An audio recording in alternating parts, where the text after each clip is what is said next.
You don't just want this episode, you need this episode. So buckle up.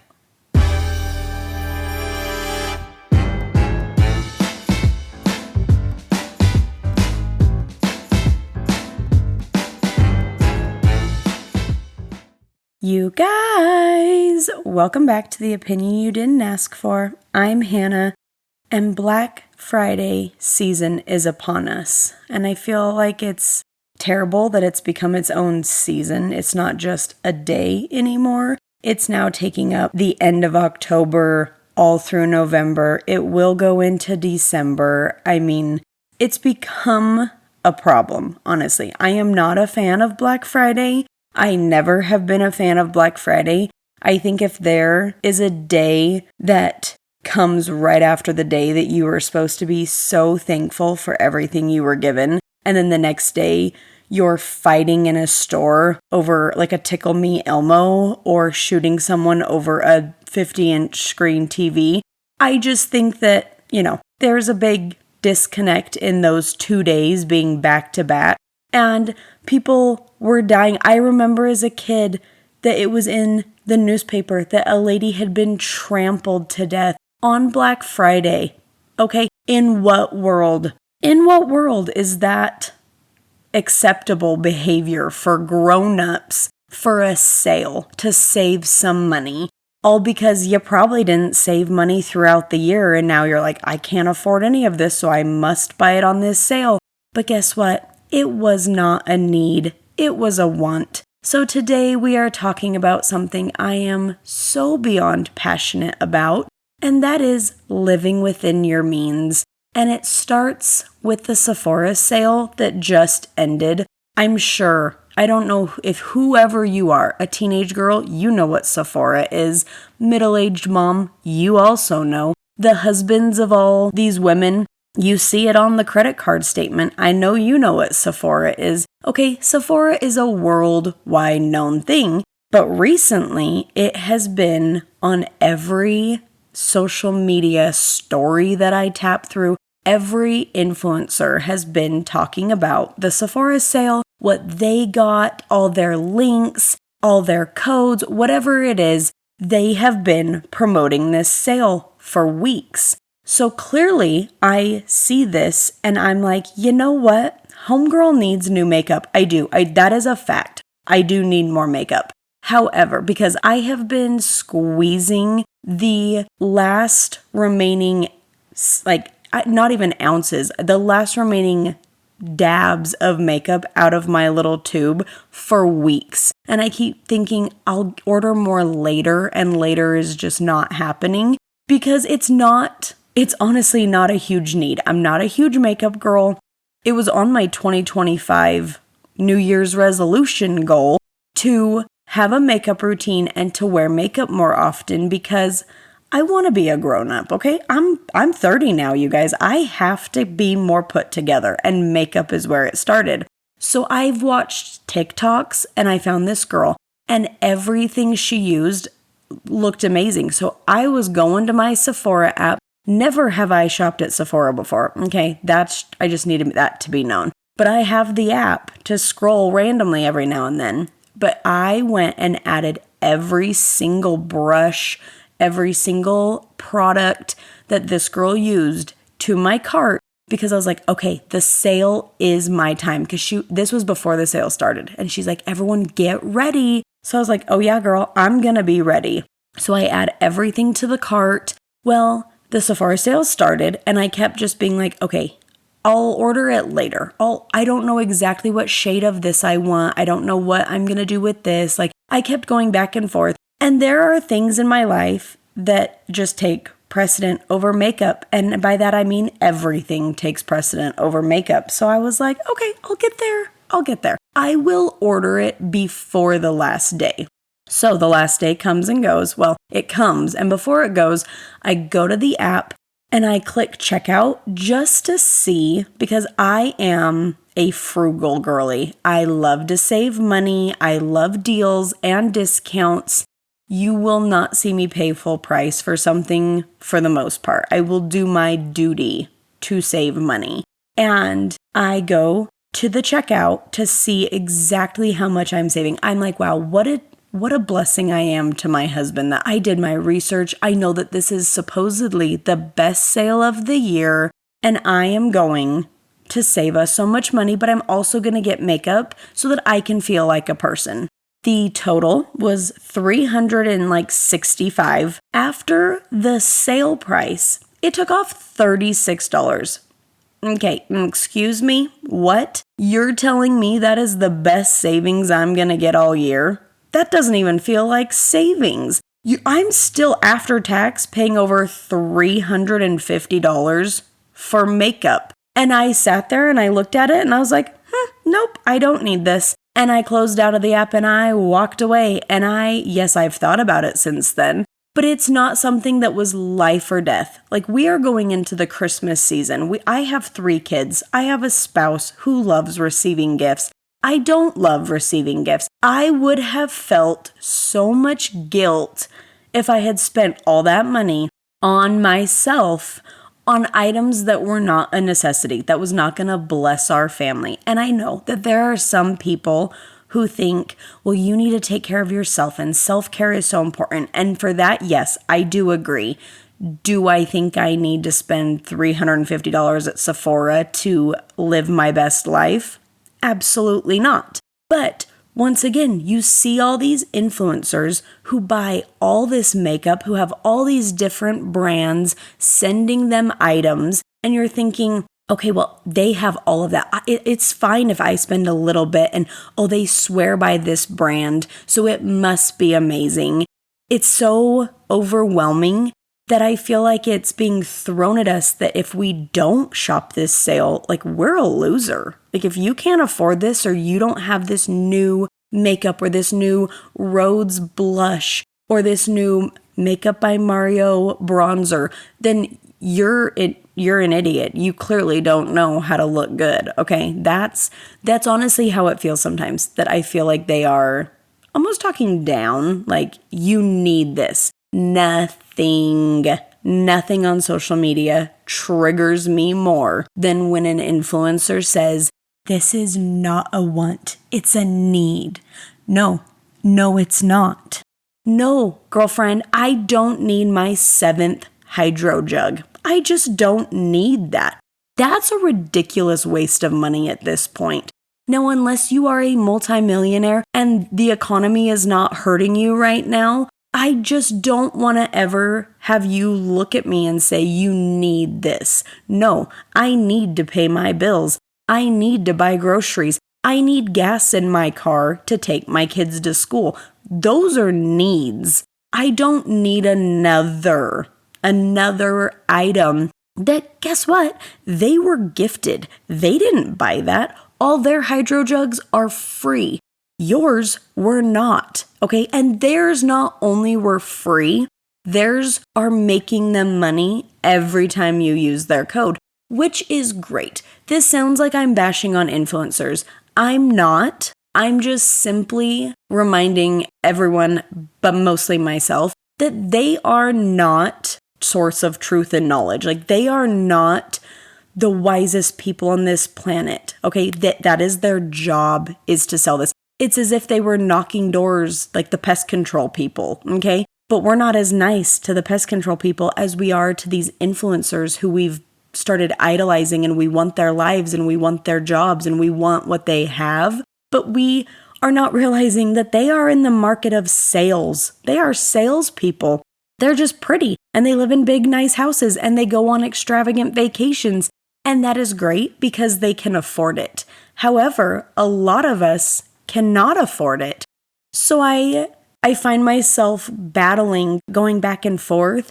I can admire the life they have without hating the life I have because it's not the same. So the point of this is, it is okay to not have this Christmas holiday season, the Christmases that these people online are having. It is okay if you cannot afford to take your kid to Disneyland for their Christmas. Okay, it does not make you a bad parent. It also doesn't make them a better parent. because you don't know what their situation is. You don't know if their kids wished that they had gotten to stay home and go to grandma's house on Christmas morning, or if they had wanted to stay home and just play board games and watch The Grinch, okay? You don't know what their life is like, but it's so easy to see this glorious, beautiful Christmas season, and they've paid people to come decorate their trees, not just one, multiple trees, and you just think, I wish I had that. I don't wish I had that because I'm a control freak. I would pay someone to do it and then be like, wrong, and I would take the whole tree apart and do it myself. So now I've wasted time and money. So I think you have to just be grateful for what you do have and appreciate what you do have and acknowledge you can't have a Christmas theme every year. You can't have brand new decorations every year. And if you are the 1% who's listening to this episode and you're like, girl, I can do that, then cheers to you. Mazel tov. Okay, I love that for you. That is not majority of people. We usually get one new Christmas decoration after the Christmas season when it's gone on a huge sale for the next year. The next year. We're not even buying Christmas decorations at full price. We still have the tree and the decorations from when we were newlyweds. And let me tell you, they're not good. They are ugly. Ugly, okay? And I hate them, but I also love them. I love that they remind me of a time when we were broke as a joke and we were scraping by and Target had a sale and I spent our pretty pennies on these decorations that now I look at and I'm like, barf, I would give this to the DI in a heartbeat. Okay, Goodwill, you can have these. I don't want them anymore. But it's so fun to see where you are, came from, where you're at currently. And it's okay to hope to one day be able to have 7 flocked trees in your entryway. Okay, that would be a dream. For someone else, I don't want to have to clean up the stuff that's going to come from all of those trees. It's like flocking or the pine needles. I guess if they're fake, you don't have as much of that. But it's okay to not have the Kim Kardashian Winter Wonderland Christmas house. Your Christmas is still going to be amazing. Just don't max out your credit cards. Okay, your kids will not appreciate it more. Your spouse or partner will not have a better Christmas if you max out the budget because you were trying to live like the next door neighbors or the girl on social media over in Nashville. You're not going to have the same joy for Christmas when you're looking at the bill after Christmas comes and you're like, I don't know how we're going to survive this. That's not the purpose of Christmas. That is not the purpose of the giving season. That also doesn't really scream grateful. So as we're going into Thanksgiving, we're supposed to be grateful for what we have, not dwelling on what we don't have. And yes, I'm talking to myself in this moment because I struggle. I struggle with, well, what if we had done this instead? And what if we had, saved this money here? And what if we hadn't spent this? I am a regretful buyer a lot of the time. Remorseful buyer, I think that one of those things. Words are hard, okay? I have regrets when buying a lot of things because I'm like, well, how could we have spent this better? Or what if we had gotten something that we liked more? And it's a constant cycle of I never can just live in the moment and be like, okay, this is what we have. We are going to make do. We're going to love it for now. And we're going to just keep working to have what we want more. And I do not have a job at the moment. I mean, that's a lie. False. I have 3 children. I work harder than a lot of people, okay? I'm exhausted when I wake up and I'm exhausted when I go to bed and I get paid $0. So I have a job, just not one that pays any bills. So I've taken it upon myself to make Facebook Marketplace my little part-time job that brings me so much joy when I list something and someone messages, is this still available? And I'm like, yes. And they're like, great, where can I pick it up? Nothing brings me more joy. They did not try to offer me less. They're not trying to have me meet them halfway. They Venmo me. I set it on my porch. And I don't spend that money unless it's on other Facebook Marketplace items, because I have become this thrift shopper via online, because I don't want to go into store. I don't want to go through 20 racks at Goodwill looking for something that doesn't have cat hair on it. Okay, I'm allergic to cats. Nothing makes me itchier than a thrift store. And that might sound rude. I get so itchy. It also partly might be in my head because one time I bought my kid something that had animal hair on it and I was sneezing. And since then, if I walk in to any type of thrift store, I'm instantly itchy. I'm sneezing. I'm rubbing my nose. I look ridiculous. So if you just do it online, you get to save all the ridiculous allergies. So I love Facebook Marketplace. I love finding deals on clothes for my kids for the next season, new shoes that have barely been worn. And I never thought I'd be the girl buying slightly used items from random strangers online. I never thought I was never going to have to buy something used ever in my life. Well, that's not the life I'm living. So we are frugal. We are saving money and we are finding great deals. And there's nothing wrong with that. There is nothing wrong with seeing something that's super cute that once your kid wears it one time off the rack, it's now gently used. Like, it's not brand new. Kids don't even care about tags or it being in a brand new box. So my invitation to you this year is maybe instead of worrying on spending so much money on brand new items, maybe look for slightly used items that might be better than what you even found, because sometimes the old school stuff is better quality. It was made better. The materials are better. You never know. You might find a diamond in the rough, but someone else sent a link to something. And all these gift guides, they give me anxiety. They're like, oh, here's a gift guide for him, for her, for mom, for dad, for grandma, for grandpa, for your... And I'm like, oh, I am so overwhelmed. I will not be clicking on one of these gift guide links because I'm about to go into a psych ward. I cannot look at those. They will overwhelm me. They will also then make me be like, I can't afford any of this. And it'll be a whole spiral with my whole self-worth and what am I doing in life and why don't we have more? Not healthy, not the need to spend my emotional time on at Christmas. Okay, we can avoid that. Just keep in mind that there are other options. Your kids don't know if something is used or brand new. They have absolutely no idea unless you tell them. And if your kids are snobby enough to even care, that's a you problem. That's not a them problem. You should not be teaching them that they need brand new all the time because they deserve it. Everything they are given is a blessing because it's literally a gift. They are given it.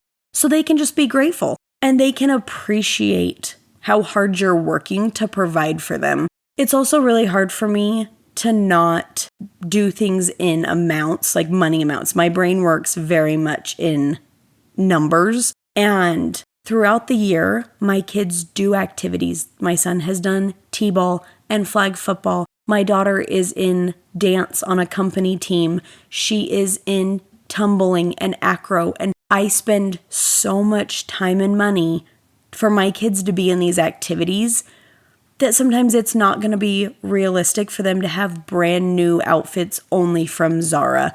It's not going to be realistic that they get to go on a 2-week trip to Hawaii because we are spending our money to give them the ability to learn and grow and expand their talents and figure out what their interests even are. And that adds up. So at Christmas time, if there's less gifts under the tree, that's okay because you've been spending that money on them to have a great childhood, on them to be able to have goals and to have things to look forward to and to make friendships on the teams that they're on. And that is a gift.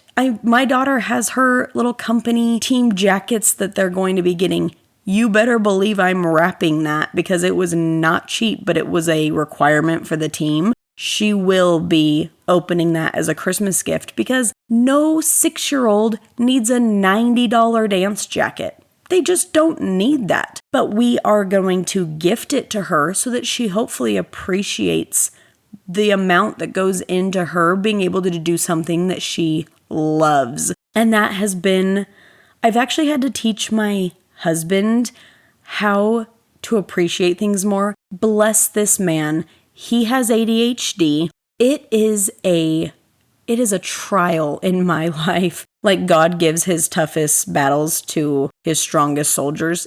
It's me. I'm the soldier. I am the one surviving his ADHD because he has a million ideas going all the time, tells me 12 stories within 2 minutes, and my brain was not wired the same. And I'm like, whoa, chill, please sit back, relax, like give me a minute. But with his ADHD, and I've actually talked to multiple people who have ADHD, and they're just like, I am your husband. Like I am the same way when it comes to spending. They look online and they find these things and they're like, oh, this is a great sale. Like I need to buy this right now. And then they buy it and then it doesn't actually bring them joy. And that has been a constant with my husband, that he has to have something and he'll be like, babe, this is the best price it's ever been. I need this. And me being this loving wife who I want him to have things that he wants because he works so hard. He's the only income.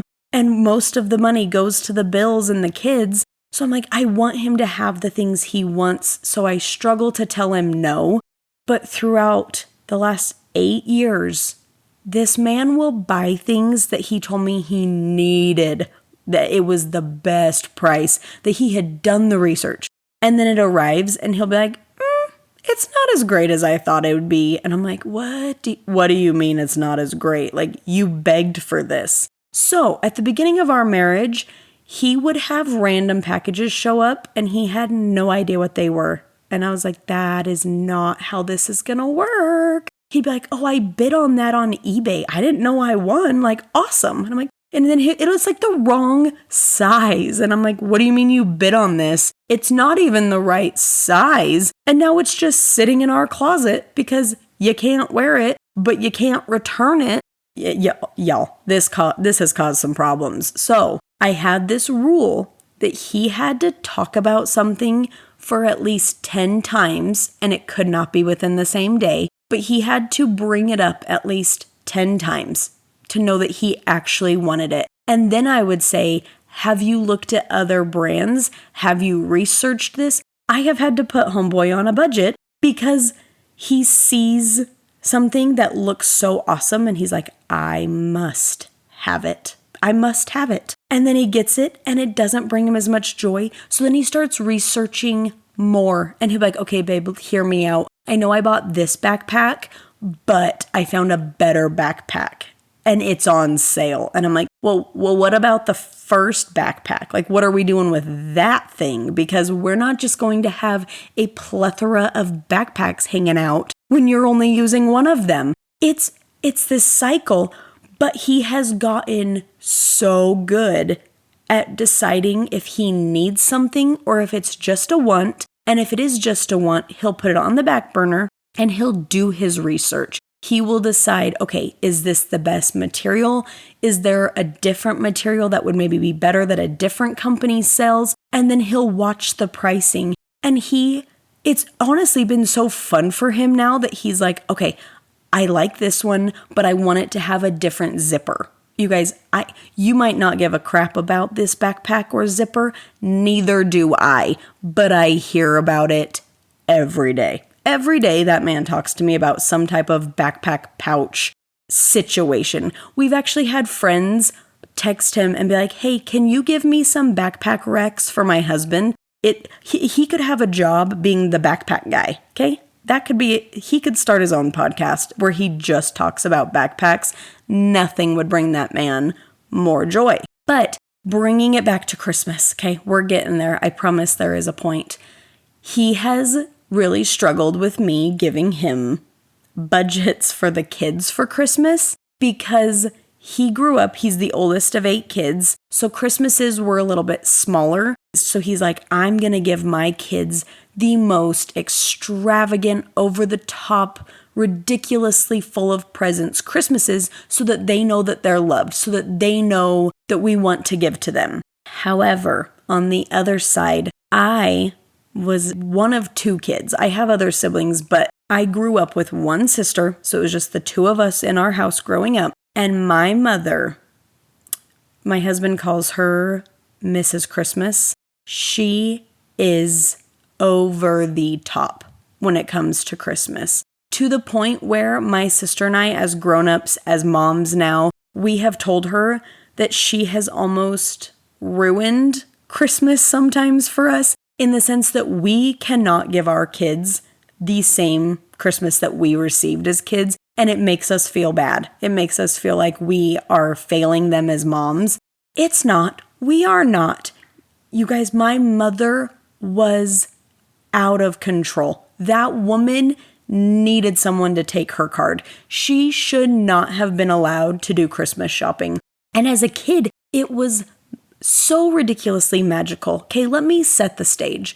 We would wake up Christmas morning as early as possible, and we would sneak out to look at the stockings, and these stockings were packed to the brim. I mean, and they were giant stockings. You would think that the threads were about to rip out. They were so packed. Like the lumps were coming out the sides because Santa had shoved so much into that stocking, and it's overflowing onto the bench, and there is candy and toys and presents next to the stockings, and that was just the stockings. And then we would look into the living room. It was as if Christmas had thrown up in our living room. I mean, the tree is half covered behind presents. The entire floor, you couldn't see carpet. It was all over the couch. Like presents were covering the couch. It was stupid. It was stupid how packed this living room was for Christmas. But as a kid, you're like, holy crap, I'm rich. Like, we have all this stuff. This is amazing. And you feel like, oh, I'm so spoiled. I was such a good kid. I clearly made the good list.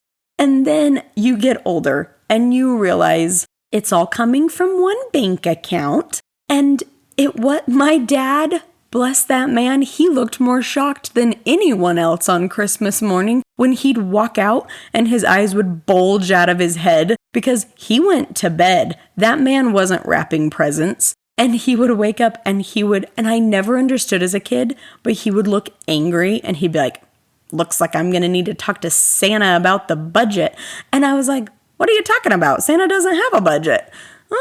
No, he does. So I grew up with the most extravagant of Christmas mornings, and I am not a gift receiver. That is just not my love language. So it was partly overwhelming for me to see all these things, but my mom loves giving gifts. That is how she shows love.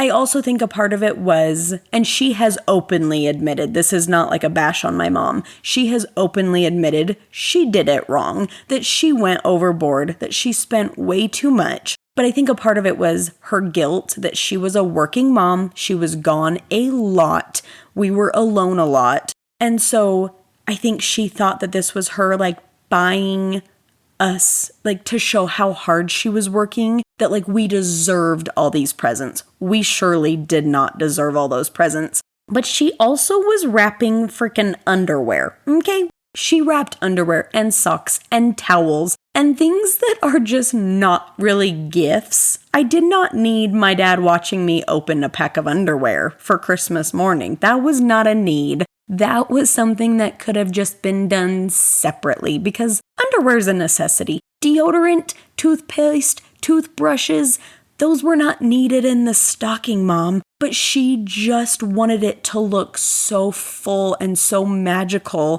And she didn't know how to stop. She didn't know how to dial back. And then she would tell us some years, it's gonna be small. Yeah, there may have been a few less presents, but the presents that were wrapped were like iPhones and tablets and laptops and snowboards. And I mean, so the price of the items went up. The gifts were slightly less. It wasn't like she was really dialing it back at all. Now imagine having that Christmas morning versus my husband's Christmas mornings.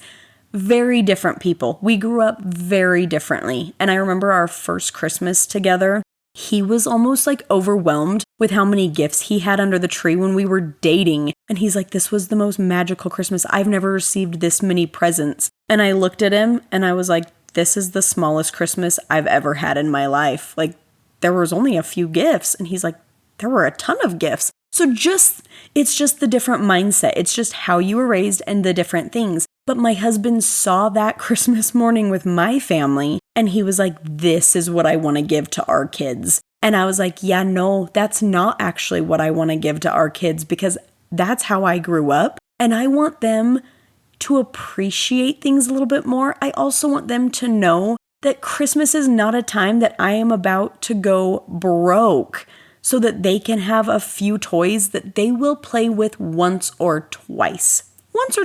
And half the time they like the box that it was wrapped in better. Also, I forgot to mention with my mom, I never understood why she was so tired every Christmas morning. I found out, like as a teenager, that she stays up till 6 a.m. wrapping presents. And all those presents, she didn't start wrapping until Christmas Eve night.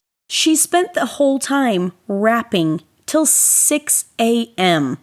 Sometimes my dad would wake up around 4 if she wasn't in bed, and then he would go up and help wrap a little bit and then go back to bed. He didn't know how much she had already put in the living room. Okay, keep that in mind for his shocked, bulging eyes.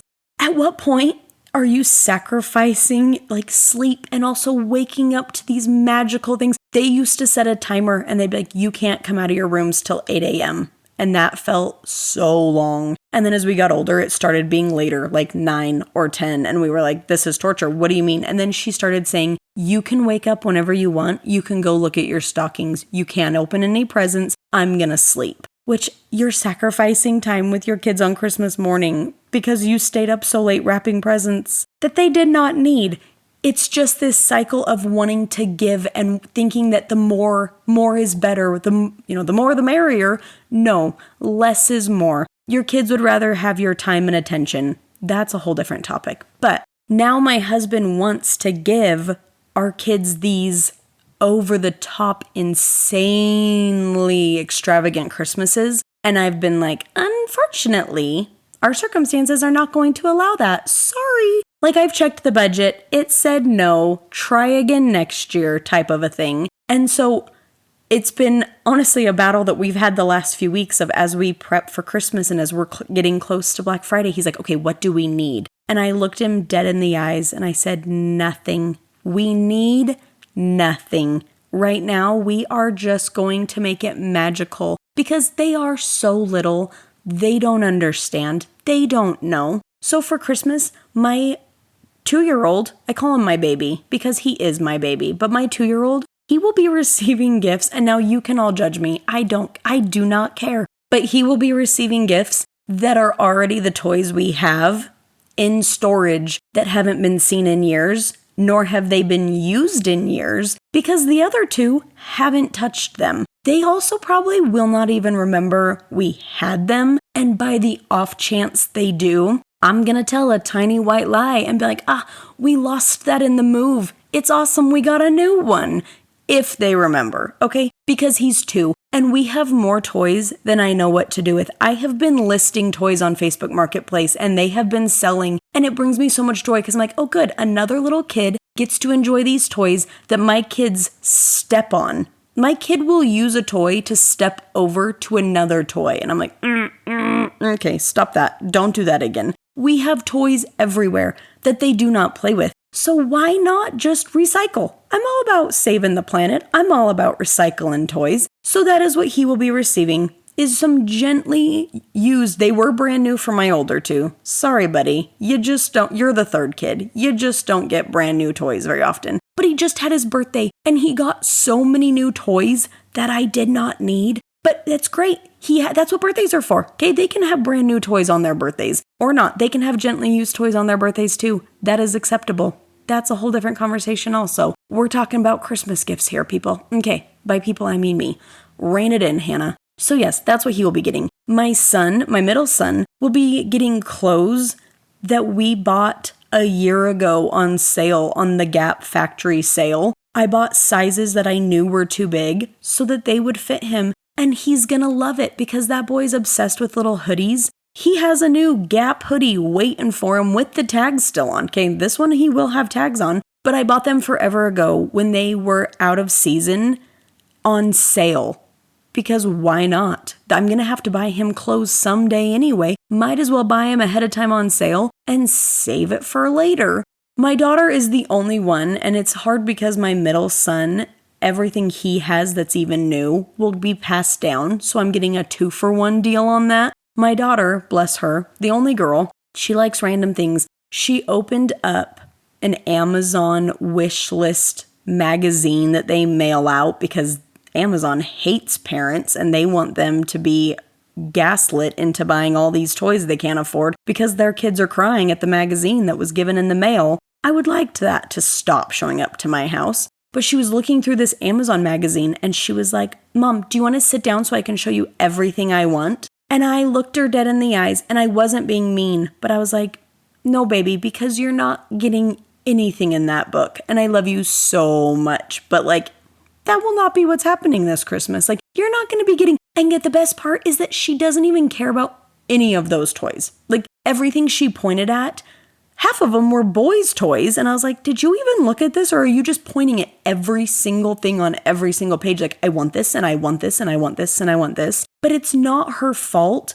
because that's how the world is now. Everything is at your fingertips. You scroll and you're like, "Oh, I want that. I want that. I want that." You didn't even know you wanted it before you saw someone else have it. You just now think, "Oh, someone else has this. Now I want this. Now I need this." And we're very good at deciding what a want and a need is and making it somehow a need. Like, "Oh, I wanted this new puffer vest. Oh, it's so cute. I've been watching it. Oh, now I need it. Oh, it's getting cold. I must have this." But you have 2 of them in your closet that you haven't worn. But I'm sure that new color is just, that's the one. That's going to be the one that you use all the time.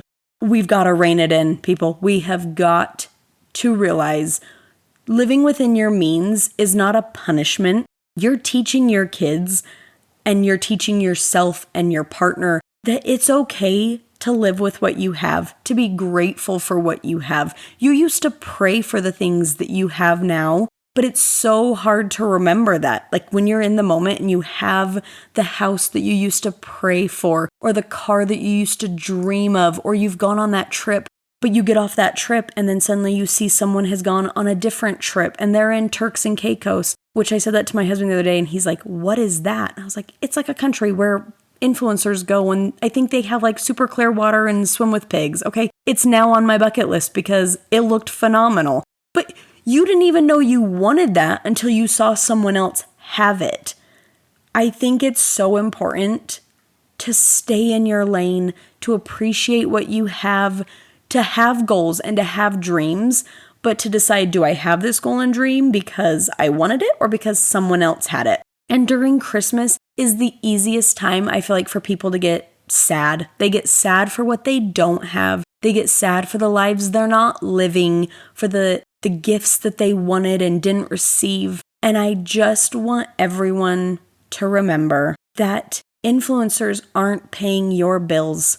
They may share these links and these codes and these gift guides. They may be giving the best info possible. And they may be telling you that this is a need. This is not a want. They're not paying your bills, but you are paying theirs.